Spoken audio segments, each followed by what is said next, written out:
campanha para a manutenção do nosso grupo.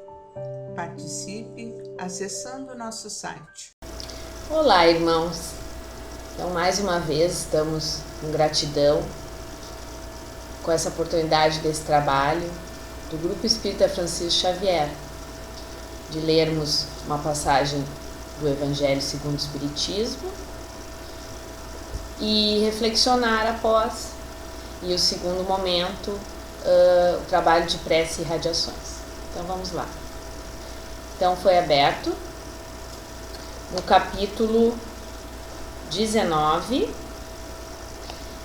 a fé transporta montanhas. Os itens que eu lerei é 6, a fé religiosa, condição da fé inabalável. Se vocês querem depois continuar, em casa nesse capítulo, eu lerei o 6 e o 7. Bom?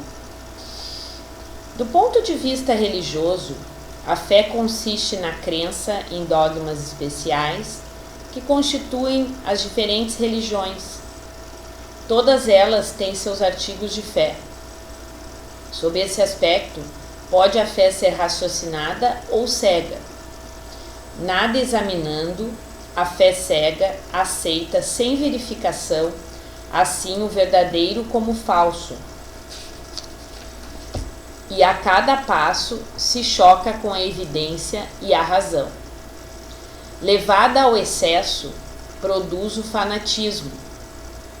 Em assentando no erro, cedo ou tarde desmorona. Somente a fé que se baseia na verdade garante o futuro, porque nada tem a temer do progresso das luzes, dado que o que é verdadeiro na obscuridade também o é à luz meridiana. Cada religião pretende ter a posse exclusiva da verdade. Preconizar alguém a fé cega sobre um ponto de crença é confessar-se impotente para demonstrar que está com a razão. O item 7. Diz-se vulgarmente que a fé não se prescreve, donde resulta alegar muita gente que não lhe cabe a culpa de não ter fé. Sem dúvida, a fé não se prescreve, nem o que ainda é mais certo se impõe. Não, ela se adquire e ninguém há que esteja impedido de possuí-la, mesmo entre os mais refratários. Falamos das verdades espirituais básicas e não de tal ou qual crença particular. Não é a fé que compete procurá-los. A eles é que cumpre ir-lhe ao encontro, e se a buscarem sinceramente, não deixarão de achá-la. Tende, pois, como certo que os que dizem: nada de melhor desejamos do que crer, mas não o podemos. Apenas de lábios o dizem e não do íntimo, porquanto, ao dizerem isso, tapam os ouvidos. As provas, no entanto, chovem-lhes ao redor. Por que me fogem de observá-las? Da parte de uns há descaso, da de outros o temor de serem forçados a mudar de hábitos. Da parte da maioria há o orgulho, negando-se a reconhecer a existência de uma força superior, porque teria de curvar-se diante dela.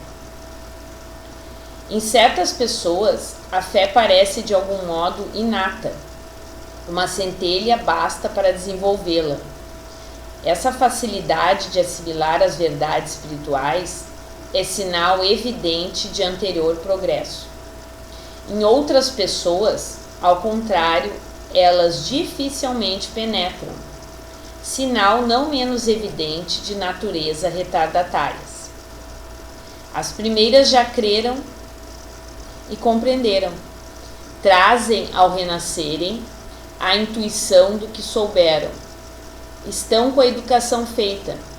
As segundas tudo têm de aprender, estão com a educação por fazer. Ela, entretanto, se fará, e se não ficar concluída nesta existência, ficará em outra. Irmãos, segue ainda essa lição, mas por aqui a gente já pode tirar algumas coisas para reflexionar, né? Primeiro que a fé, condição da fé é inabalável, né? Inabalável, eu pesquisei, ela é a questão de fortemente apoiado, firme. Né? Então é um exercício que nós temos que fazer dentro de nós, né? De ter essa fé firmemente dentro da gente, apesar de tudo que a gente vive, os desafios que se apresentam, né? E saber que realmente a Deus pertence tudo que está ao nosso redor. Mas nós temos que estar vigilantes, né? Para perceber esse auxílio, essa bênção que Ele nos dá. Porque Deus é amor. Deus, ele é tudo, Ele é o amor maior, né? Ele nos criou para sermos felizes, para buscarmos essa felicidade.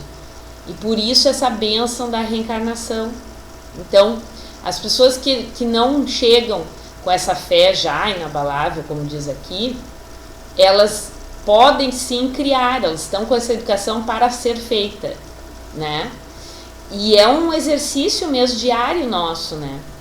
Porque a gente, às vezes, também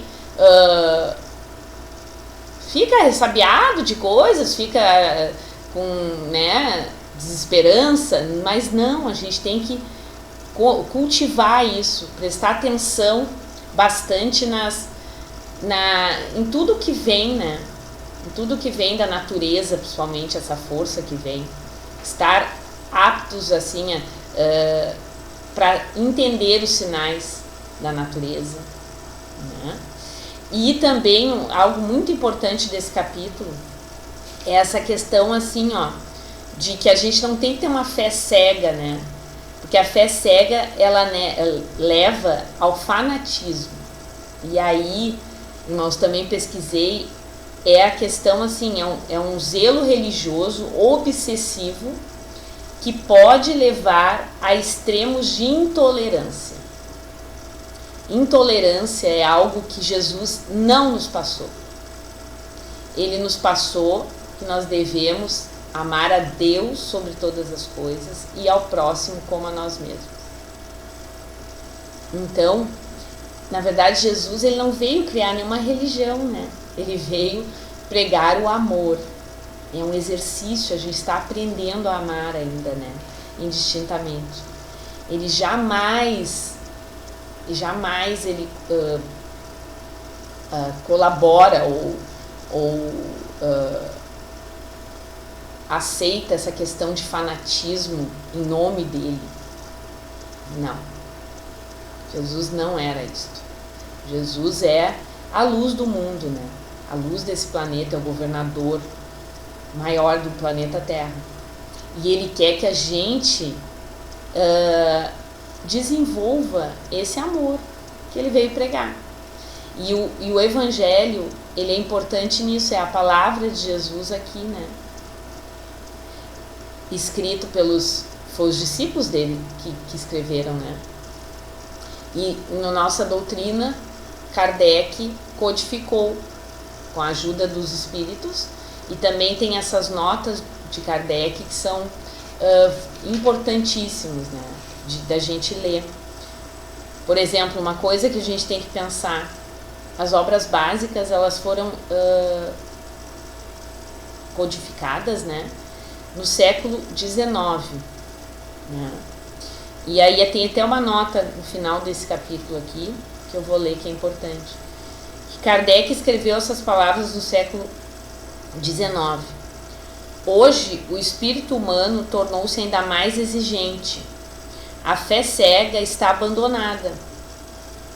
Reina a descrença nas igrejas que a impunham. As massas humanas vivem sem ideal, sem esperança em outra vida e tentam transformar o mundo pela violência. As lutas econômicas engendraram as mais exóticas doutrinas de ação e reação. 2 guerras mundiais assolaram o planeta, numa ânsia furiosa de predomínio econômico. Toda a esperança da humanidade hoje se apoia no Espiritismo, na restauração do cristianismo, baseada em fatos que demonstram os princípios básicos da doutrina cristã: eternidade da vida, responsabilidade ilimitada de pensamentos, palavras e atos. Então, irmãos, é isso que é lindo na doutrina espírita, que ela nos faz refletir e raciocinar um pouco mais mesmo, de pensar assim, por que eu estou tendo essa experiência agora? O que eu tenho que melhorar dentro de mim para voltar para o mundo espiritual, que é a nossa verdadeira pátria, melhor, né? Então, aqui está dizendo, eternidade da vida, ou seja, nós somos espíritos imortais. Responsabilidade limitada de pensamentos, palavras e atos. É isto, porque a gente é responsável mesmo por o que a gente pensa, o que a gente expressa através das palavras e as atitudes que a gente faz perante a nós e aos outros. É isso que a gente veio burilar dentro da gente, né? Nós somos como estamos em evolução. Então, através das reencarnações é que a gente vai melhorando. Mas sem se culpar, sem pressa de nada, né? Deus, ele é tão misericordioso que ele sabe do momento que a gente está. O nosso projeto reencarnatório é sim de evolução, mas sem aquela ansiedade. Não existe isso, nem culpa se eu errar. Não, ele sabe disso, ele sabe que... E a doutrina espírita também nos diz que essa é a nossa melhor encarnação. A gente já teve muito mais erros, né? A gente já está conseguindo pensar e reflexionar. Hoje isso aí eu fiz errado. Isso eu pensei errado. Vou ver como é que amanhã eu posso melhorar. Como é que na próxima atitude eu posso ser melhor. E essa reflexão é importante também. No final do dia, né? Isso Santo Agostinho nos dizia, explicou esse exercício, né? No final do dia a gente pensar assim, como é que eu fiz isso? Como é que eu agi? O que eu pensei? Então eu vou, amanhã, se eu percebi que eu pisei na bola, né? Como se diz, amanhã eu vou fazer diferente. Então é isso, é sempre esse constante melhorar-se, né? Nesse capítulo também, irmãos, no item 2, tem uma coisa, eu achei muito importante esse trecho aqui, que é: a fé transporta as montanhas. As montanhas que eles querem dizer são as montanhas internas nossas, né? Então diz ali, as montanhas que a fé desloca são as dificuldades, as resistências, a má vontade, em suma, com que se depara da parte dos homens, ainda quando se trate das melhores coisas. Os preconceitos da rotina, o interesse material, o egoísmo, a cegueira do fanatismo, diz de novo, né? E as paixões orgulhosas são outras tantas montanhas que barram o caminho a quem trabalha pelo progresso da humanidade. Então são coisas que nós temos que realmente pensar que a gente ainda tem, mas que a gente pode sim ir se modificando, se transformando, né? São essas montanhas internas, coisas arraigadas ainda. É trabalhar assim, de procurar ser um novo homem, né? Que eles dizem, homem no sentido de ser humano, de ir nos melhorando, né? Isto é que é a nossa tarefa aqui nessa encarnação, na verdade. Então é isso que a gente tem, assim, pensar em raciocinar a fé, não ser uma coisa cega, assim, que é só isso aqui, deu. Não. Existem as outras pessoas, existe essa troca de ideia que é importante. E uma coisa que eu gravei assim na minha vida, quando eu fico em dúvida, como é que eu vou agir, eu penso, como é que Jesus agiria? Aí, ali está o nosso exemplo, está a nossa meta, né? Porque ele realmente foi o espírito mais evoluído que pisou aqui no planeta Terra, né? Então a gente tem que buscar isso, buscar esse nosso modelo mesmo, né? Então qualquer dúvida a gente vai nessa direção, como ele agiria, né, irmãos? E a gente também existe assim a questão assim que a gente tem que respeitar. Tem pessoas que ainda não acreditam, mas elas fazem muito bem para o outro. Então elas na verdade estão cumprindo, né? Cumprindo essa meta de se melhorar, porque é melhor uma pessoa que não está sempre dizendo, eu acredito em Deus, acredito em Jesus, e é mal para os outros, né? É melhor a pessoa que faz o bem para o outro, independente se ela acredita ou não em Deus e Jesus. Isso é claro pra gente. Isso o Espiritismo também nos diz, né? Isso porque ele não é uma coisa assim, esse fanatismo, a gente procura ir contra isso, né, irmãos? E uma coisa assim que a gente tem que também ter dentro da gente é a questão da coragem, né? E eu sempre gosto também de expressar através da música coisas. E nessa reflexão assim, porque a música, uma vez eu vi aquele maestro João Carlos Martins, que é bem conhecido, né? Ele disse que a música explica que Deus existe. E ele realmente é um maestro muito que tem essa coragem, né? E aí, pensando nisso também, eu me lembrei de uma frase de Guimarães Rosa, né? Que ele diz que é assim: o correr da vida embrulha tudo. A vida é assim, esquenta e esfria, aperta e daí afrouxa, sossega e depois desinquieta. O que ela quer da gente é coragem. Então, nesse sentido, vou terminar a minha reflexão com um pedaço da música Coragem, de Diogo Nogueira. Então diz assim: a gente tem coragem para vencer, a gente não se cansa de lutar, a gente corre atrás e manda ver, se tem objetivo vai buscar, não há nada para nos abater, Deus está aqui para nos guiar, quem sabe faz a vida acontecer. A gente precisa ter fé e nunca reclamar de dor, sempre de pé, mesmo existindo algum dissabor, as pedras não vão impedir o destino que Deus reservou. Saber resistir é o segredo de um bom vencedor. Pra que chorar, melhor sorrir, perseverar, não desistir e ter um pouquinho só de malandragem. A vida vai te balançar, te questionar, te sacudir. O que ela quer da gente é coragem. Então que nós tenhamos essa coragem, né, irmãos? E para a coragem é muito importante a gente orar. Então nós vamos passar para a segunda etapa desse trabalho, que é de preces e radiações.